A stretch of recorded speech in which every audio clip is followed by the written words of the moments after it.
Madam, আমার ৩টা মেয়ে আছে, এখন আবার আমি প্রেগনেন্ট, আমার ৭ মাস চলে, আর আমার স্বামী বুঝতেই চায় না। আমাকে বলে যতদিন ছেলে হবে না ততদিন বাচ্চা নিতেই থাকবে। এজন্যই আমি এখানে আমার স্বামীকে এনেছি। ম্যাডাম, আপনি আমার স্বামীকে বোঝান যে আমার এত শক্তি নেই, আমি এত বাচ্চা জন্ম দিতে পারবো না। বেয়াদব মেয়ে, আমাকে তুই বলেছিলি তোর পেটে ব্যথা, তাই তোকে ডাক্তারের কাছে আনলাম, আর তুই আমাকে মিথ্যে বলে আমার নামে বদনাম করার জন্য এখানে এনেছিস। হ্যাঁ, আমি মিথ্যা বলে তোমাকে এখানে এনেছি, কারণ তুমি তো আমার কোনো কথাই শুনতে চাও না। ম্যাডামের কথা তো বিশ্বাস করবে, তাই এনেছি। আমার ছেলে চাই, আমার ছেলে চাই। আর মানুষের তো ৮টা ১০টা বাচ্চা হয়, আমার তো মাত্র ৩টা মেয়ে। যতদিন তুই আমাকে ছেলে দিবি না ততদিন আমি বাচ্চা নিতেই থাকবো। তুই আমাকে ছেলে দিতে পারিস না, এটা তোর দোষ। তুই আমাকে ছেলে দিতে পারলে আমি আর বাচ্চা নেব না। ডাক্তার ম্যাডাম, আমি ডিসিশন নিয়ে নিয়েছি, এই বাচ্চার পরে আমি আর কোনো বাচ্চা নেব না। আপনি আমার ডেলিভারি করার পর সে ব্যবস্থা করে দিয়েন। আপনি একটু আমার স্বামীকে বোঝান, সোহেল শিলাকে মারতে যাবে এমন সময় ডাক্তার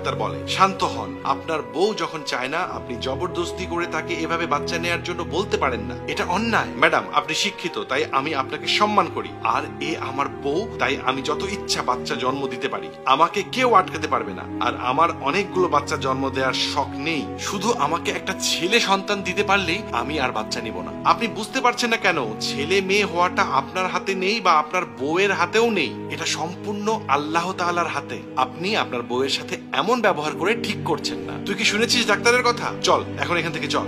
আমাকে বোঝাতে এসেছে। শিলা ও তার স্বামী চলে যায়। আজকের যুগেও এমন লোক আছে যারা ছেলে সন্তান পাওয়ার জন্য নিজের বউয়ের সাথে এমন খারাপ ব্যবহার করে। আর এই মহিলাগুলো যে কেমন এত কিছু সহ্য করে, এমন লোককে তো পুলিশে দেওয়া উচিত। শিলা ও তার স্বামী রাস্তা দিয়ে যাচ্ছিল, সেখানে একটি মাতাল ছেলে বলে, ভাই আমাকে ১০০ টাকা দিয়ে যান, আমি মদ খাবো। দেখো তো, এটা আমাদের এলাকার রহিম সাহেবের ছেলে, তাই না? হ্যাঁ, এটা তো রহিম সাহেবের ছেলে। আমাকে একজন বলেছিল যে এই ছেলেটা নাকি নেশাগ্রস্ত হয়ে গেছে, কিন্তু এর অবস্থা এত খারাপ এটা আমি বুঝতে পারিনি। ভাই, আপনি আমাদের এলাকার সোহেল ভাই, তাই না? হ্যাঁ, আমি সোহেল। এখন তো আমাদের পরিচয় হয়ে গেল, এখন আমাকে প্লিজ ১০০ টাকা দেন, আমি মদ খাবো। আরে তুমি নিজের কথা না ভাবো, নিজের বাবার সম্মানের কথা তো একটু ভাবতে পারতা। এমন মাতাল হয়ে গেছো কেন তুমি? দেখেছো রহিম সাহেবের কত অহংকার ছিল যে তার ঘরে ছেলে জন্ম নিয়েছে, আর আজকে তার ছেলে মাতাল, আর তার এক মেয়ে ডাক্তার আর এক মেয়ে পুলিশ।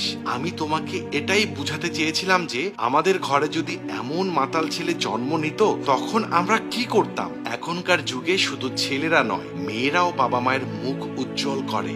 আমাকে ক্ষমা করে দাও, আমি বুঝে গেছি ছেলে হওয়া জরুরি নয়, ভালো মানুষ হওয়া জরুরি। তা ছেলে হোক বা মেয়ে হোক, এই বাচ্চা যেটাই হোক, এরপরে আমরা আর বাচ্চা নেব না, এরপরে আমরা শান্তির জীবন